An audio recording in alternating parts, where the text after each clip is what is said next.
Have you felt lost, lonely, or maybe even a little bit loony? I talk about all these things on my show and how to help them.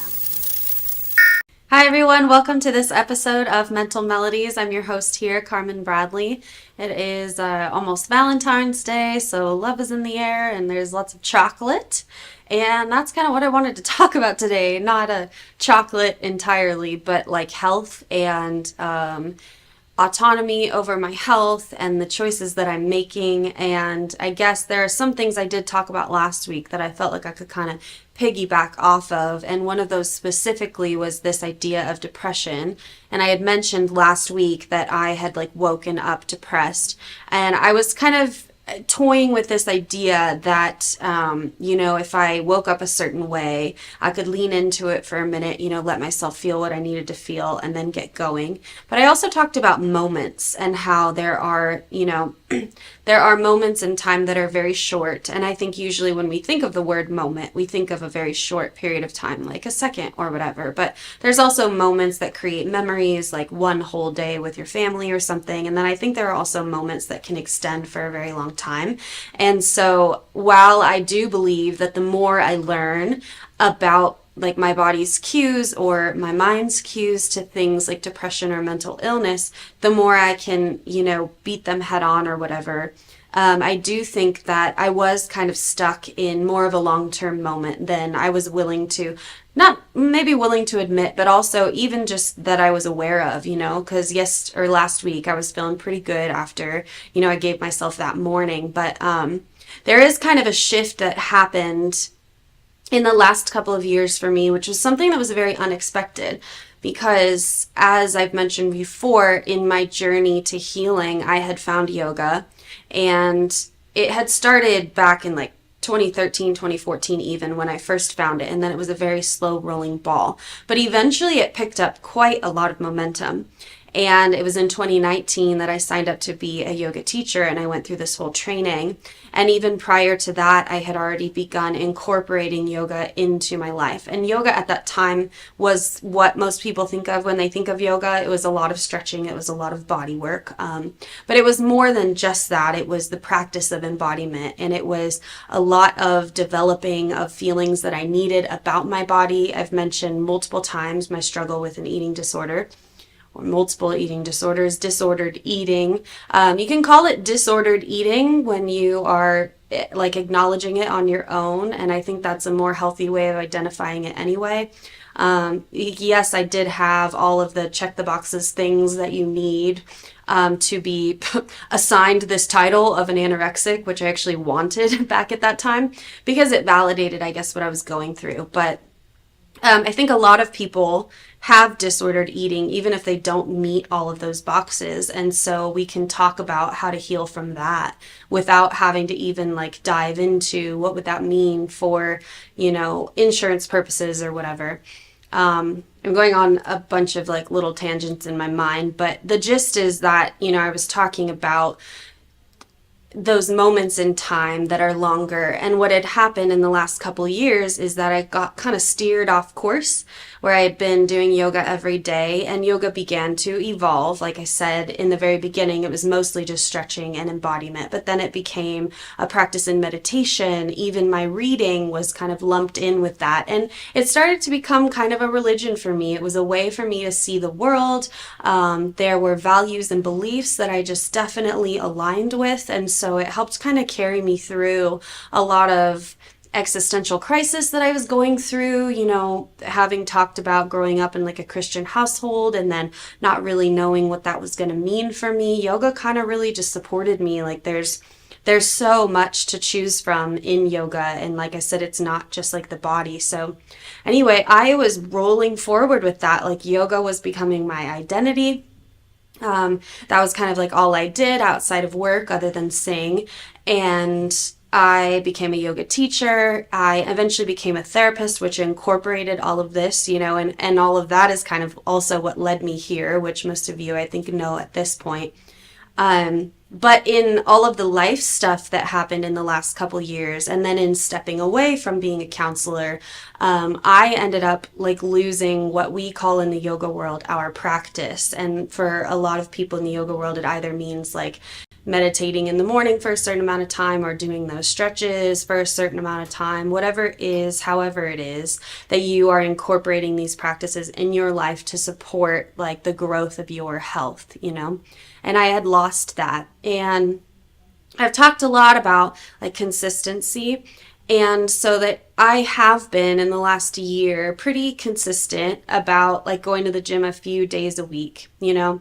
But I haven't been stretching. I haven't been really focusing on eating healthy either, which is, again, it was like weird for me to come to this realization where I was like, okay, while yes, there are a lot of things moving forward for me, I've got a lot of balls rolling, like mostly in my career, I was starting to feel that I was kind of like forsaking my body and forsaking my health, and I didn't know how to like incorporate that back in, because for so long it felt easy, like I had got the ball rolling and it was just so easy for me to jump into that practice. And so now I'm learning again about like how to incorporate more than one thing into my life. And I think this is a theme I've mentioned before, where it's like, you know, you have all these plates that you're juggling.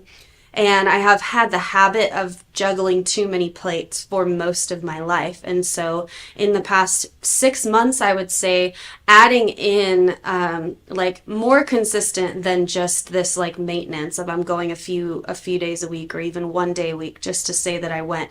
I wanted to start to actually get the ball rolling on, you know, going maybe 5 days a week or getting up in the morning and moving. And specifically, I'm trying to like rid myself of some negative habits that I have. And so like in the last week, I've noticed that I was just kind of sitting in bed for an hour before getting up and being aware that I'm like half awake and, you know, kind of drifting back in and drifting out. And I'm sure we can all like relate to this as a habit. But I was talking to my sister, and she was giving me a story about her and her partner.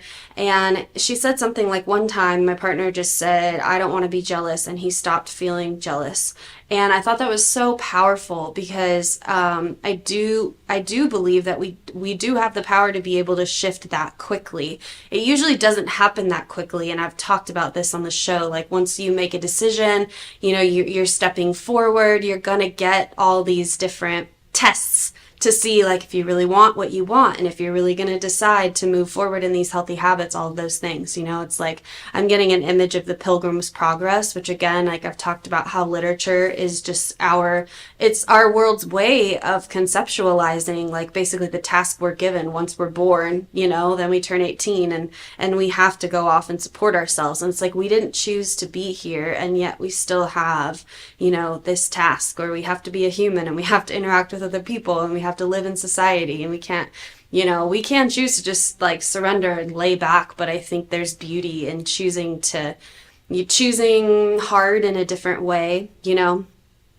So anyway, that really hit me what my sister had said, because I've basically been this, I don't want to label myself as a lazy person, but in a lot of ways I've been lately, which I know people from the outside in don't see me that way, because they see all the things that I have been working on, and that is like coming to fruition.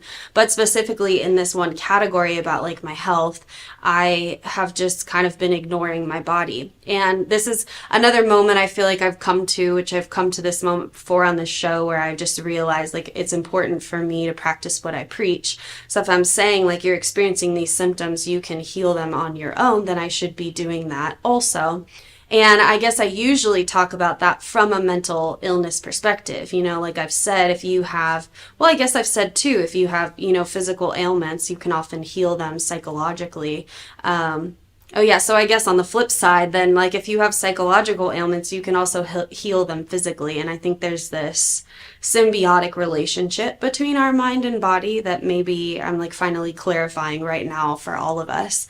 Because I think that it's kind of like a chicken or the egg sort of thing, you know, because I've talked about, you know, one of the symptoms of mental illness being like firing thoughts. And I've mentioned that like I experience those. And so I've again been learning that lesson in the last week about what is the source of that. Like if I notice that I have all these thoughts that I don't need to have, just like anxious thoughts or paranoid thoughts or thoughts about the future that are not productive, where I'm like too taken away from the moment, moment, then what is the antidote to that? And while much of what I've been emphasizing lately has been in childhood trauma, like go deep, find out where it started, get that out of your body, blah, blah, blah.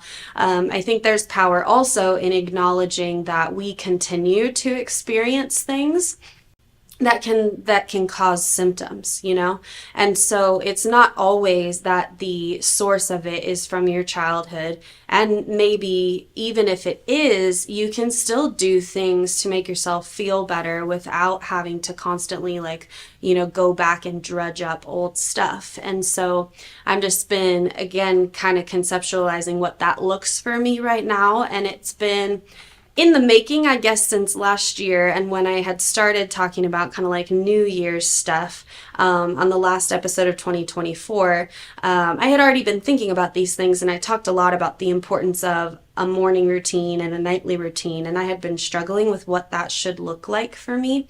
And I think I'm finally getting there, which it's so interesting how timing works out, because it was just the Chinese New Year. And I was talking to my friends about how that felt much more like a new year than the actual New Year's did. And I've mentioned multiple times in the last few weeks just about this resistance that I have during the winter to kind of move forward. So I'm reminded of what I was saying just a few minutes ago about how I need to be honest with myself, because I could totally lean into that, where I'm intellectualizing something and I'm making something make sense for me in order to stay comfortable. So it's like I keep telling myself it's winter, like you can continue to eat unhealthy things and you can continue to stay in bed. But then there's this other side of me that's like, well, you have control over it. And if you're feeling like your body needs to move a little more than you've been moving, then it's time to get up and start moving. And so I guess I'm reminded now of this image of motivation, where a lot of people think that motivation, it's like I have something in front of me and it's pulling me, and it's this active thing that I can just, if I have it, then I'll move forward, undoubtedly, because it's like taking me there. But in actuality, motivation is a result of an action that you take. And so motivation will continue to grow and that ball will continue to move more quickly, but you have to make the choice to take the first step. And it doesn't happen right after the first step, So I'm thinking about kind of the story that I was sharing about yoga and how that happened for me. And like for me in the beginning, it was just 5 to 10 minutes a day, just me getting on the mat until, again, the ball kept rolling. But I had to keep making that choice day in and day out. And it was almost like the same thing for a while. It wasn't, the choice didn't get easier right away. I had to, acknowledge this is what I want to do. And basically I felt kind of like separate from my body, like I'm deciding and I'm moving my body there.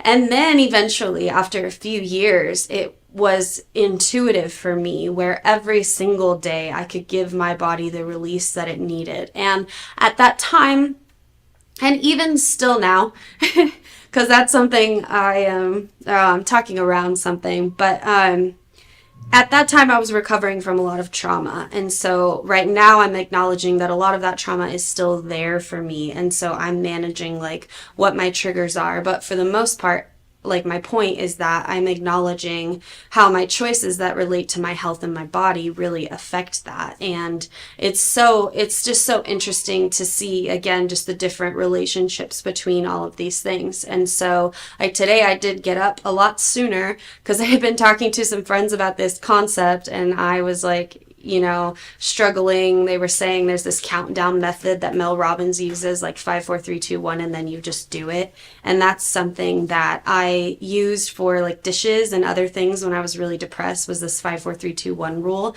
And so there are all these tricks that you can use to help yourself, right, take that first step. And so while it is powerful to share stories about people who can make a decision and shift right away, I think for me, it's never been that easy. I always do get the ball rolling, but I'm always like resisting for a while. And so I'm just noticing that resistance and using that resistance, I guess, as a tool, because I've been doing a lot of discovery, I guess, where I'm just noticing like, what is this resistance resistance feel like? And again, determining like, is it resistance or is it just like tiredness? Do I need to give my body more rest? And sometimes you can have imbalances where you need to, again, recognize like maybe it isn't rest that I need. Maybe I'm feeling a little too stuck in a cocoon. Like maybe it's time to break out.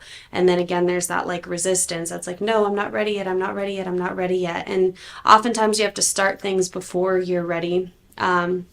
So I'm just going to wrap up with that. Let's take a little bit of a break. I'll see you back in just a couple minutes.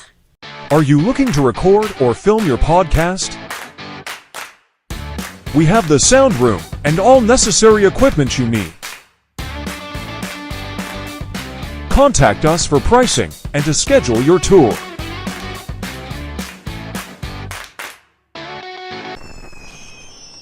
Traditional TV is going away. Hollywood is starting to fade. People are demanding real stories from real people. Our voices are now being heard in our own way. Podcasts, Facebook, Twitter, YouTube, and TikTok Live are becoming the norm. Internet TV has now reached the highest demand in human history. Social media shows is now the new media of the century.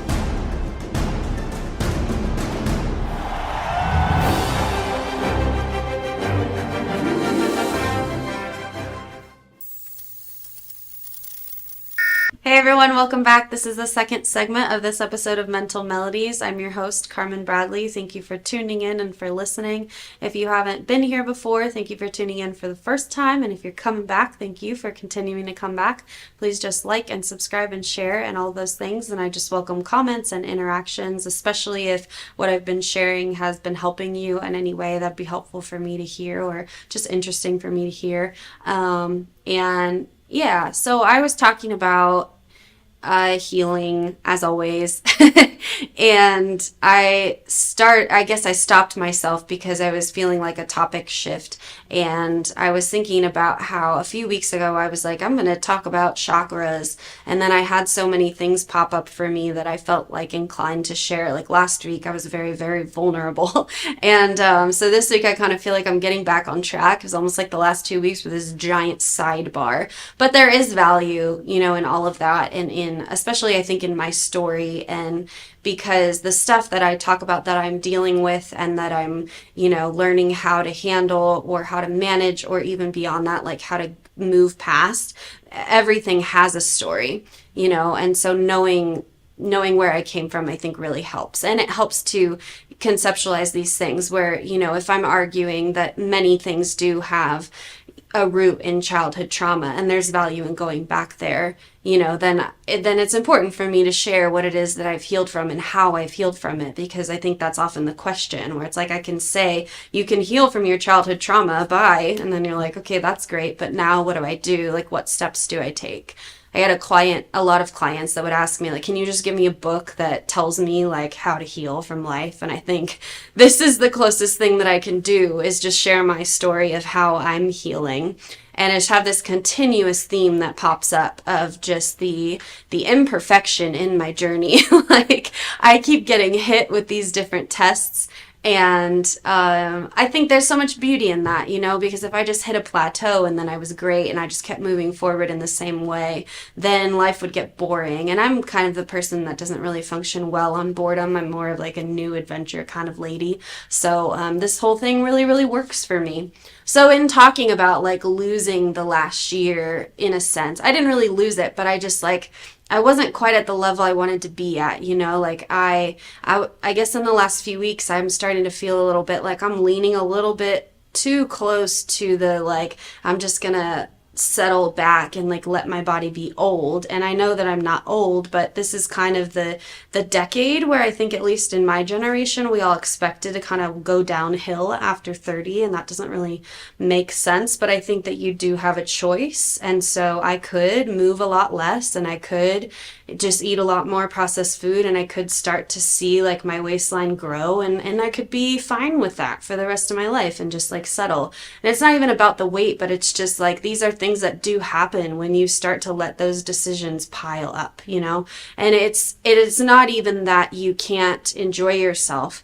I went to a beautiful little workshop at the place that I don't remember with a presenter whose name I don't remember. But the point was, she was talking about oxidative stress. And I was just thinking about this before I started the episode, how her talk was very similar to talks that I have had about how emotions build up in your body. And so she's talking about it from her perspective as a nurse practitioner, saying like biologically, if you are eating these different things and you're putting a lot of stuff in your body and you're not moving and you're not stretching and all of this, like your body's going to build up what is called oxidative stress. And she didn't really give a very good definition of oxidative stress. In fact, most of what she said was just, it was like a buildup of stuff in your body. So in the health and wellness world, you hear buzzwords like free radicals, you know, and take a lot of antioxidants and blah, blah, blah. And much of her solution was in products. And, you know, it's like we have this kind of cycle in America where we take in and then we take in more to remove our body of the stuff we're putting in us that we shouldn't be putting in us. And it's this constant cycle of like, I hope I can keep up with all the shit that I'm eating and like the stuff I'm seeing and all the stress that I'm under. And so again, I'm at a space where I feel like I know, and that workshop was so powerful for me because I was like, there are so many little choices that I can make to make myself feel better. Because I'm starting to feel like a little off. Like I've got rashes all over my body and like, you know, feeling kind of like nauseous because my body's not really working and I need things to like be flowing.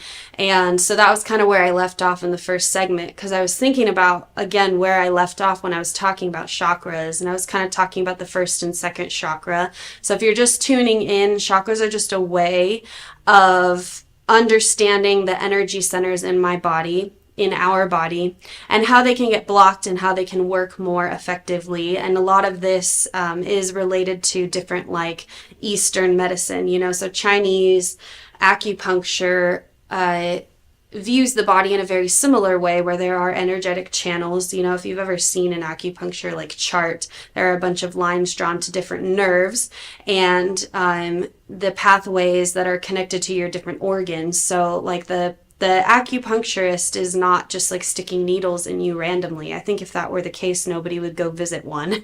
They are doctors and they know where to put the needle based off of your symptoms in order to clear your energy so that things can be flowing. Like if you think about it, if you have a headache, we're often describing our headaches as like there's a lot of pressure in my head. And so if there's a buildup of something like stress, inflammation in your head, then you're going to want to release that, you know, and that same idea applies all over your body. I referenced the untethered soul much in previous episodes, and I mentioned this one chapter, I think it was 4 or 5, where he talks about the heart. And he centers in on this idea, and he centers in on specifically the heart area as a place that can get closed and opened and closed and opened. And he talks about the power of like choosing to keep your heart open. And he talks about how you can do that. Like you can tune in intuitively and energetically to your heart center, and you can open it up if you need to open it up. And I remember arguing then that I was like, his chapter's a little bit limited because he only talks about the heart. And while that is valuable, you have many different energetic channels in your body that you need to pay attention to. So I had referenced the Eastern body, Western mind as well, which is a great tool, especially if you're looking into healing yourself, because it conceptualizes a lot of the psychological issues that we mention in Western medicine. And so that's like, we use the DSM-5 to diagnose people. We talk about depression and anxiety and all these different things. And these are all symptoms, right, of underlying issues. And we've categorized them so that we can understand them. And that's very, very helpful. But this book takes it and then also talks about the various traumas that can affect these specific energy channels in your body, and then how you can like heal from them. And I think even more than anything, that book is more about awareness, which if you think back to like when I had my friend Nate on the show and we were talking about the power of awareness, it's just so necessary for you to be able to bring something to the forefront in order to heal from it, right? You need to know why it happened. You need to know where it came from. And again, there's that balance of like, okay, now I know why, but what do I do with that, you know? And there's all these different techniques that you can use to heal from like that childhood trauma. But if you're just starting with your body, you can start to pay attention to like how your body feels in certain areas. And that's kind of where I was at with yoga at the very beginning, was just paying attention to my body in general and like all these different places that I felt like energy was stuck. And we talk a lot about the hips in yoga, you know, and like yoga teachers will say stuff like all of your emotion sits there. And again, it's this overgeneralization for sure, because not all of our emotion sits in our hips. And I'm not 100% certain if there's a lot of claims that yoga teachers make, because we have like 200 hours of training and then we're thrown into it, and so people are just throwing around all these facts that they learn about, like, well, this specific emotion sits here and this one sits here, and maybe that's true and maybe that's not. I'll have to like look into that, but the point is that like it can sit anywhere. And I've talked about my journey with like being diagnosed with lupus, and then acknowledging and admitting in the last couple episodes that like this is like where I'm at right now. I need to acknowledge that this diagnosis is not a forever thing, even though that's what they told me, especially when I was a young kid. And it still might be a forever thing, you know, but I need to see it as something that I have control over and that I can change, rather than seeing it as a forever thing, because then like healing is never possible, you know. And if you think to like manifestation, that's that balance of knowing that like one day I'll get to a point where I won't have flare-ups, you know, like I won't have rashes all over my legs. I won't have this feeling of being stuck in my body, or like my GI system will work, you know, and it will work day in and day out, and I won't ever get back to that place where I'm like, man, I'm starting over again. But you have to allow for like life to kind of knock you down sometimes, again, to emphasize the point that like that's the ultimate like manifestation goal, to get to that point where I feel healthy every single day. But if I got there now and I didn't have anywhere to go from here, then I would have, for one thing, a lot less to talk about. And again, it would just be, I don't know, it would be more, I want to use the word heaven, but I'm like, maybe that is the goal. Maybe that is what I want. But it's just like not realistic, I guess, to expect that it all just goes away right away. And I think, at least for me, I've learned that there are, so let me give you, I guess, the example of like the heart center. I was thinking to how I've been talking about grief a lot on this show, and I've been talking about my brother and my dog like most recently. There are like two sides to each energy center, like the positive side and the negative side, I think you could say. So like your heart center is open to love, and when grief happens, your heart center usually closes. So it's like we can predict that at any given time, some of our energy centers are going to be affected. Like it's not just going to be open and flowing all of the time, even though, you know, I'm saying that's the goal. But I think it's always this like balance. And we talk about this in yoga. Like if you've ever done a balancing posture, like I used to say stuff like, make sure that you can feel like your big toe on the ground and rock back and forth. And what you notice in a balancing posture is that you're not 100% still. Even when I'm standing here, I'm not like 100% still. It's easier. But what you're learning about in yoga is that concept of like being able to put a little bit more pressure if you feel like you're being pushed this way, or put a little bit more pressure if you feel like you're being pushed that way. And the same concept happens in life, where if you feel like you're being like thrown to the side by something in life, then you have to be able to adjust to that. So if, for example, the passing of my dog affected my heart a lot of bit, then I need to adjust to that, and I need to find a way to like accept what happened and open my heart up again to love, you know, and find new ways to find that love and positivity without getting stuck in like the sadness, you know. And so I'm just reminded of this constant kind of theme that I bring up about meeting things like right when they come to you, because I do think, again, when I'm talking about these moments that I get stuck in, that like sometimes we do need to acknowledge that there almost is no other way. Sometimes we have to just like go through something. My friend Audrey said something like, go through the narrative to get through the end. And it's like, or you need to ride the wave till you hit the shore. Like sometimes that wave is really short and it's just one feeling of sadness, and sometimes that wave is like a few weeks of struggling and wondering and like trying to make plans and fighting yourself and all of this until you like wake up one day and it's a little bit easier. Like today was a little bit easier to get up. So anyway, let's take a little bit of a break and I'll see you back in just a couple minutes. Hi, I'm Deacon T with Modern Word Ministries. It's great to be with you today. Just a short little promo for our show. Every Sunday morning we have service, and you can follow us at 10 a.m. Pacific time on modernwordministries.org. And if you missed us or you want to see some of our older messages, go ahead and check us out on socialmediashows.com every single morning at 9 a.m. It's a great way to kick off your day, get a little bit of the word in you, get something uplifting, get you started off on your way.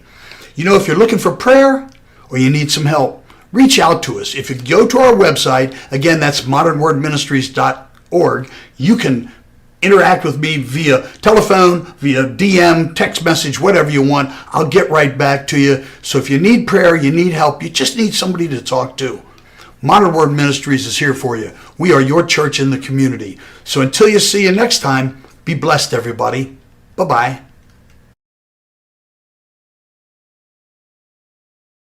Hello, everyone. This is Joseph Skoda with Social Media Shows. Well, I thank all of you for your support through these last several years, and it's been a lot of fun. We've given people a voice they never had before. Now, Social Media Shows is always collaborating with our veterans to help them do things and help out the veterans who are struggling today. And we teamed up with GI Connections, connecting veterans with resources. So please consider helping and donating to this great cause because we're always doing things for veterans. So GI Connections, Social Media Shows, and you is what makes the world a better place. Once again, Joseph Skoda, proud United States Air Force veteran.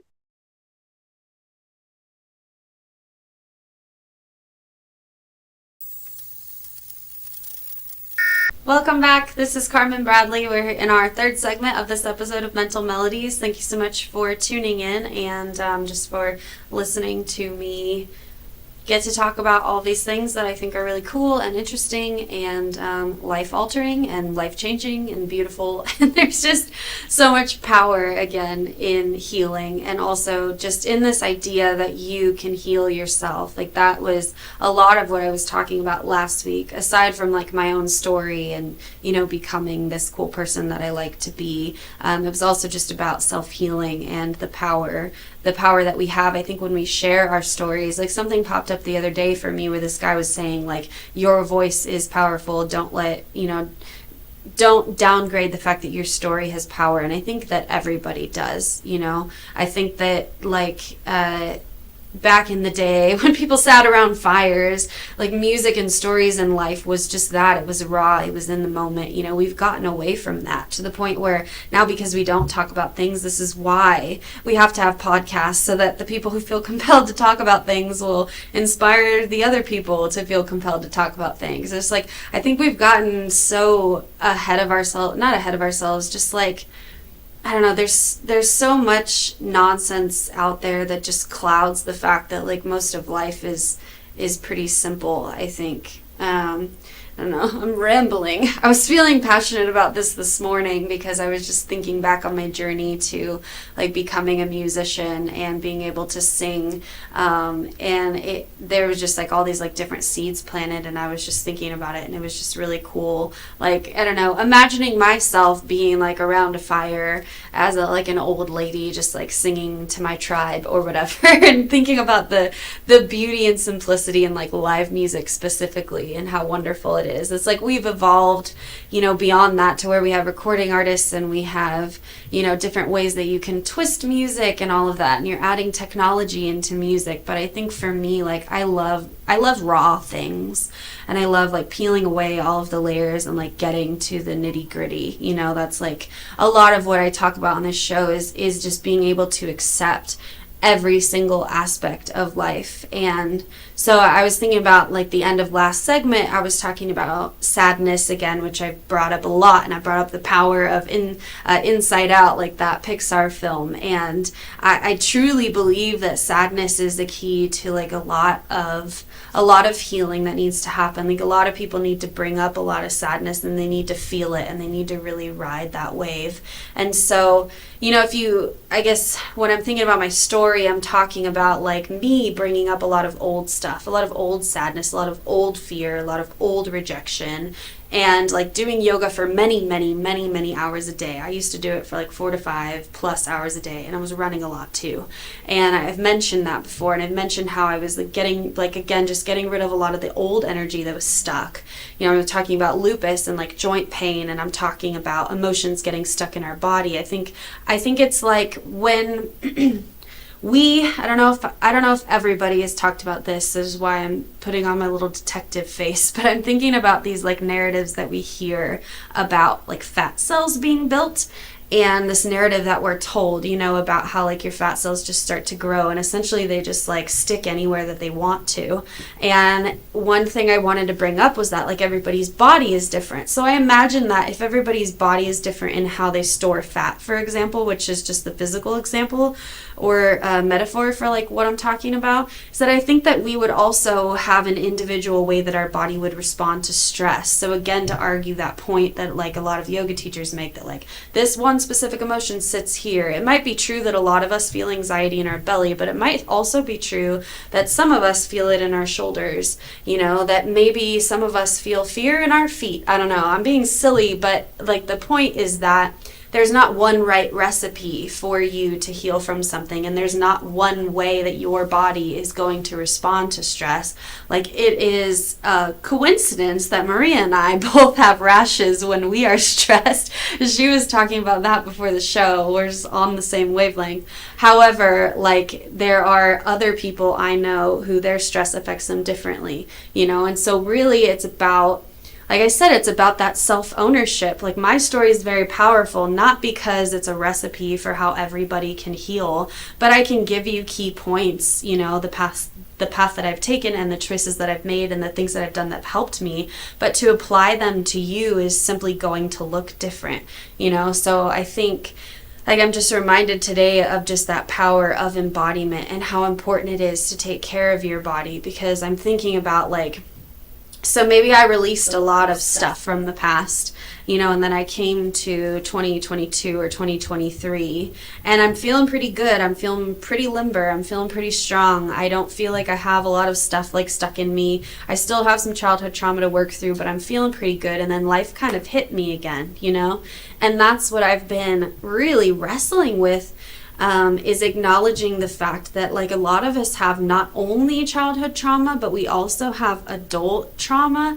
We have young adult trauma, and then we have adult trauma. And it's like, if you don't ever go back and not erase, but change the way that your body perceives your memories from childhood, it's just going to keep building up. So again, this image of like, it could be building up in your body as fat cells, because the way that you deal with emotions is by stuffing it down with food.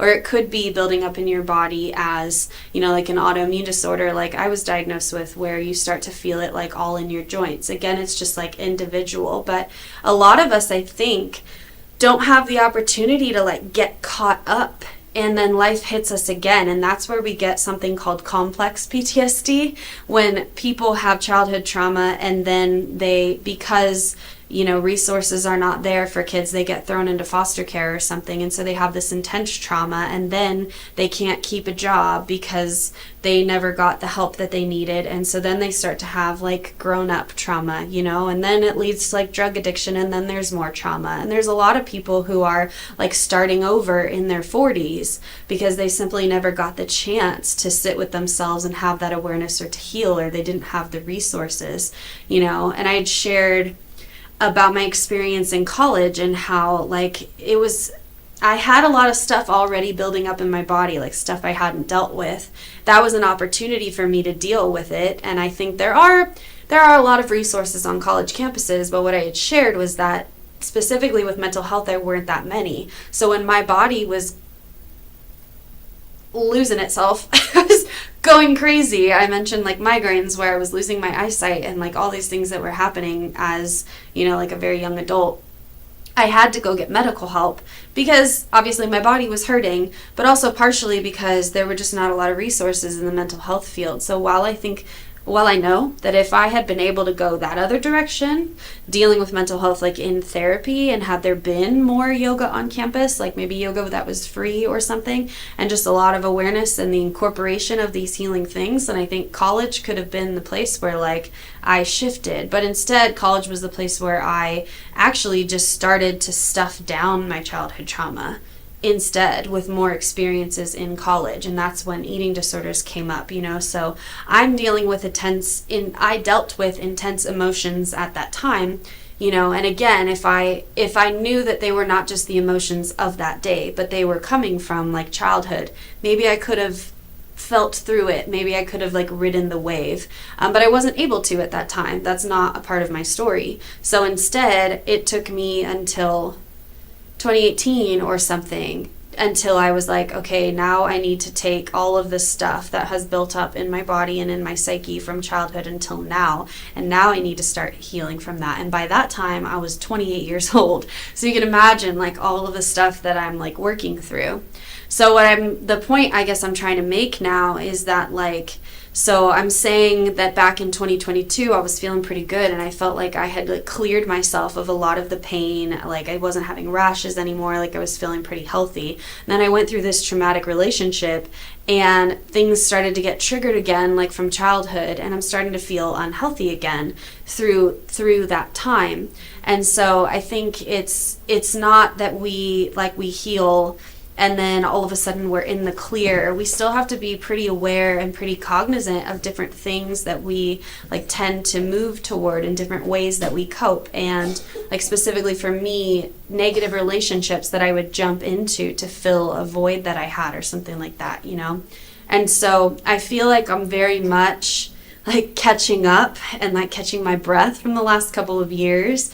And there's just like this very strong, ambitious, like motivated part of me that was able to get my career in performance off the ground despite all the crazy stuff that was happening in my life. But now it's like, okay, now I feel like I'm looking around and I'm like, I feel like I'm kind of safe. Like I don't have to look around my shoulder anymore. I'm a little bit more settled. And so now how can I add health into my life in order to make sure that I don't build more up? Because what could happen, like I was mentioning earlier, is that like I could continue to make choices that I know are not super healthy for me, and I could continue to do that, and I could start to feel a little bit more fatigue and like start to use like more coffee or different things to get through the day, even though I might need more rest, and start ignoring my body's cues. And then I could get to 40 and I would have to start over again, or I would just continue to like, I don't know what the opposite is of, because I'm using this rolling the ball image for healing, where we're like pushing it forward, and like, you're pushing forward your ball because you're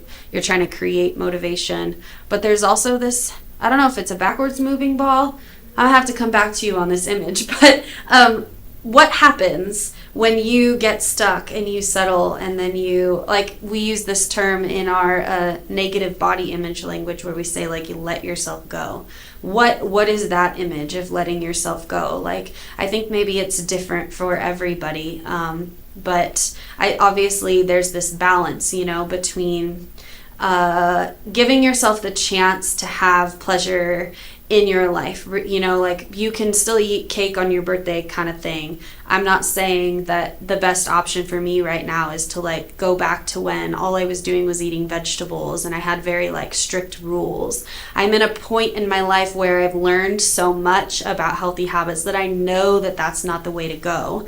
But the thing that you need to do if you are living life as a human being in this society is acknowledge that we are constantly taking things on, that we will experience another loss in our life. And so the best thing that we can do is to incorporate these practices so that we can feel every wave when it comes. Again, this is like just a reiterating foundational conclusion that I keep making of like really the best way to live life is to feel whatever comes up when it comes up, So anyway, there's like a slew of different things that I need to explain about what that means for trauma and what I'm actually talking about. So let's take a break, and I'll see you for our last segment in just a couple short minutes.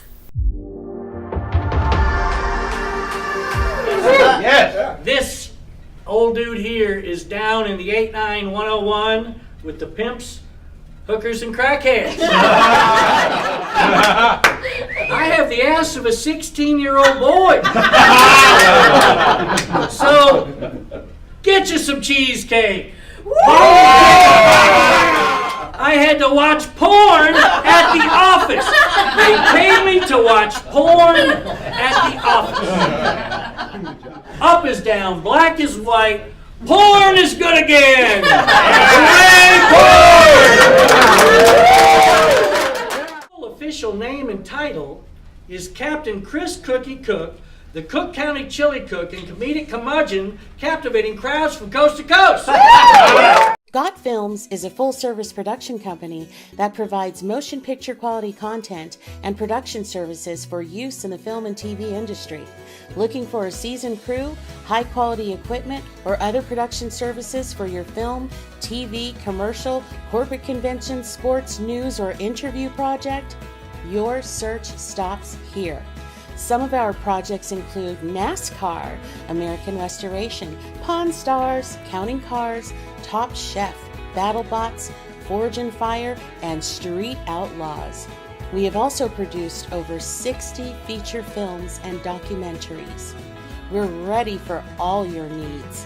Whatever your project, whatever your budget, big or small, Got Films got you. GotFilms.com.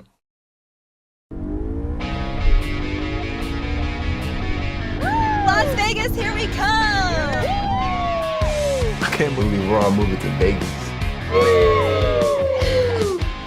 I know, right? It's a dream come true. Wow, super creepy dude. Mason, stop. I think he heard you.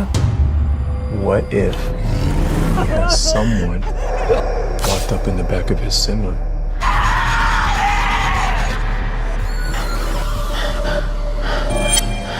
She's gone. Someone took her. Who's that creepy trucker?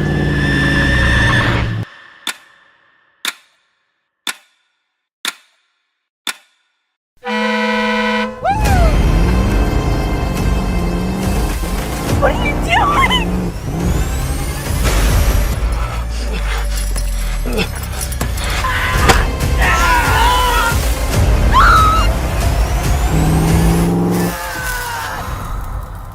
They call me Mother Trucker.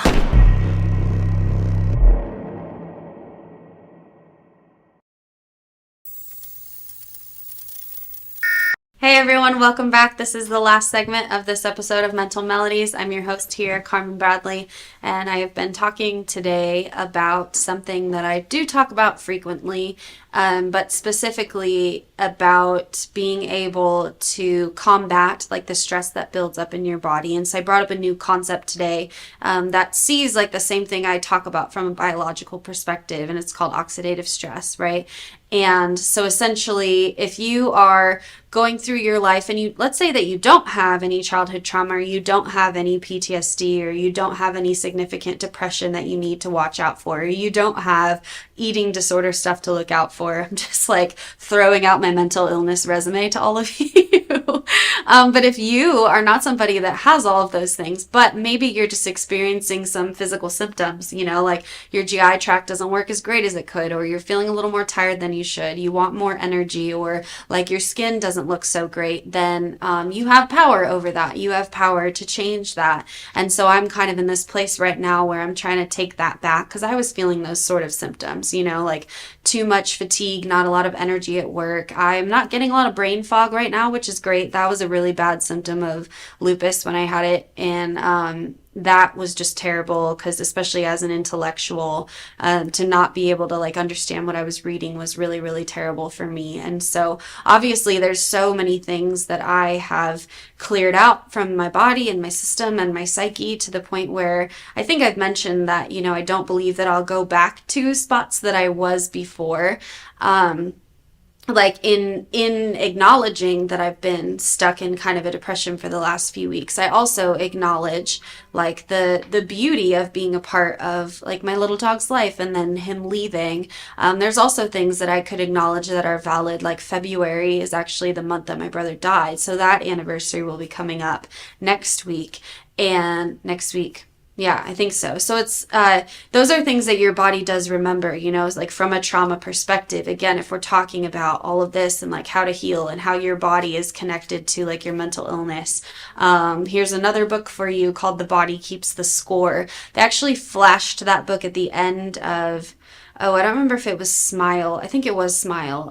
It was that horror movie, and it was basically about healing from your trauma, and it was metaphorical for that, and it was metaphorical representation of how your trauma like finds you. The ending I think is ironic, because I think that the message that the filmmakers were trying to get at was that like if you overcome shame and stuff, that you will be able to walk away from your trauma. There was another horror movie out that was about that also, that I think I might have mentioned before, the one about she was like a priestess or something, one of those exorcist movies, but I noticed that it was also just an allegory for the story that we have of overcoming trauma, you know, like the power of shame and getting rid of toxic shame. And so I love that all of that is out, you know, like in pop culture, but I think that a lot of people they just watch it as a horror movie, you know, and maybe not really think about what it means for them or what it's supposed to mean.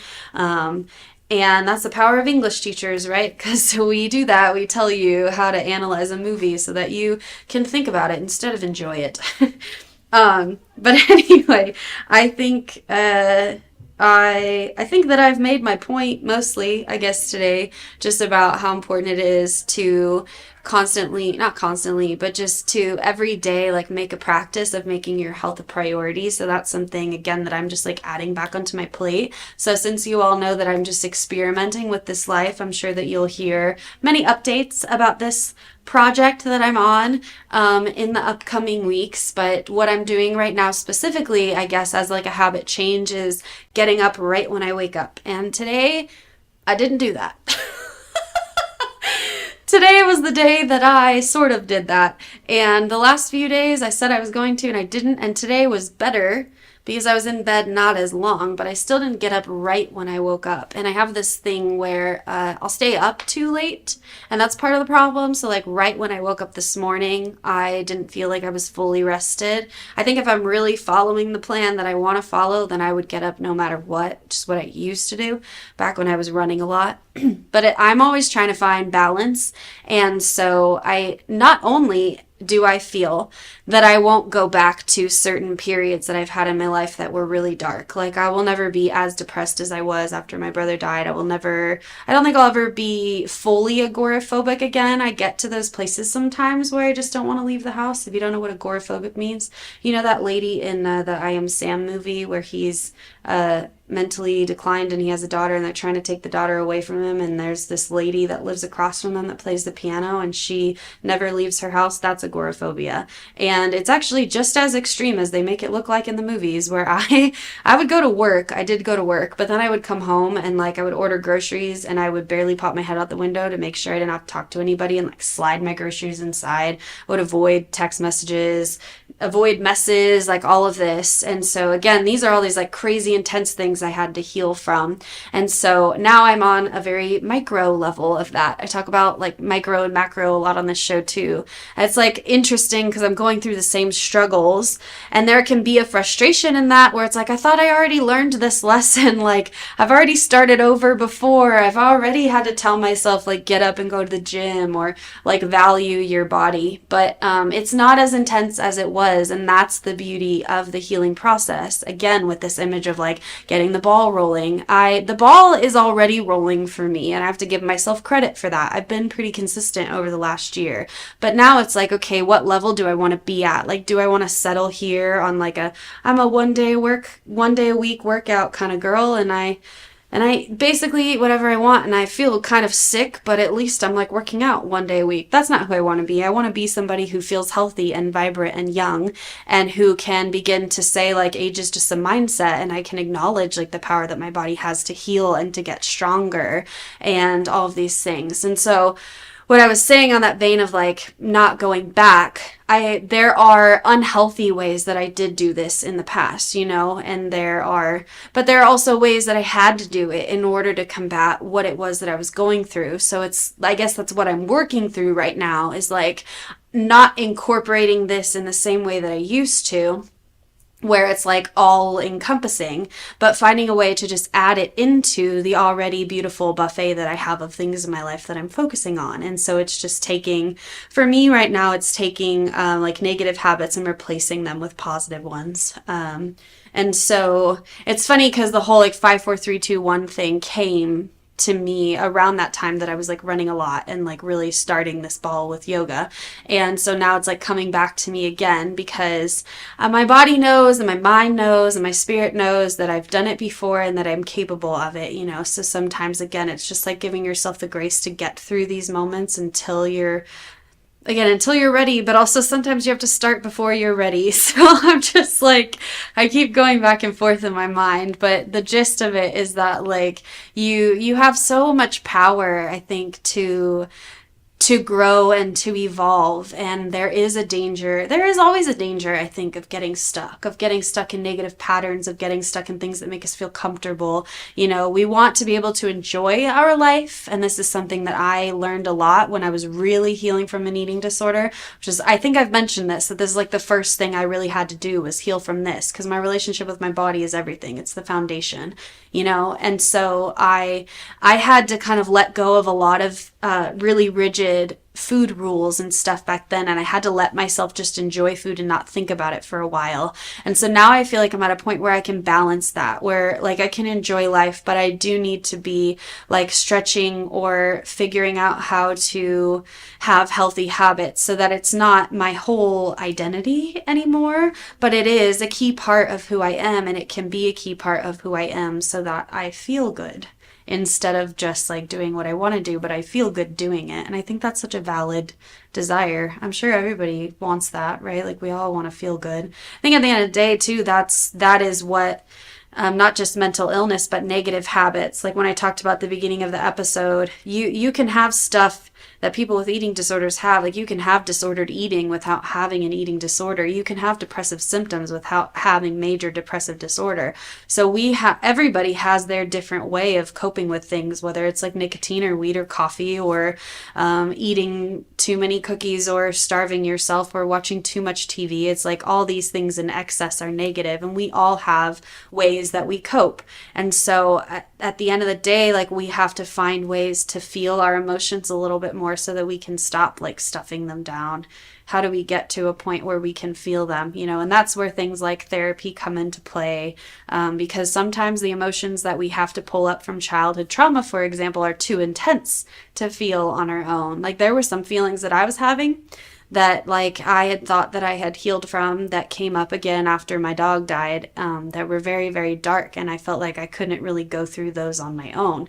So there's, just so much to be said about the power of therapists and about the power of like empathetic people in your life, because I think that while a lot of the healing that I've done has been on my own and has been very internal, there also has been a lot of support, and I think people need that. And I think that without that, a lot of the healing that we can have is lost.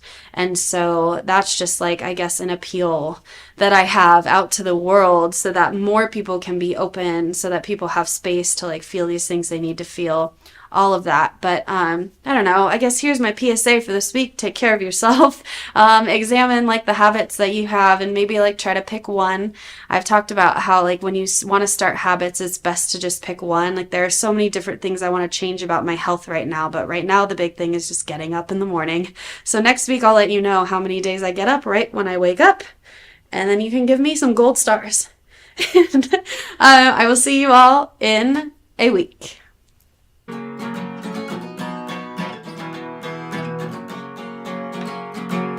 Have you felt lost, lonely, or maybe even a little bit loony? I talk about these things on my show and how to help them. Mental Melodies, broadcasting live every Monday through Friday at 4 p.m.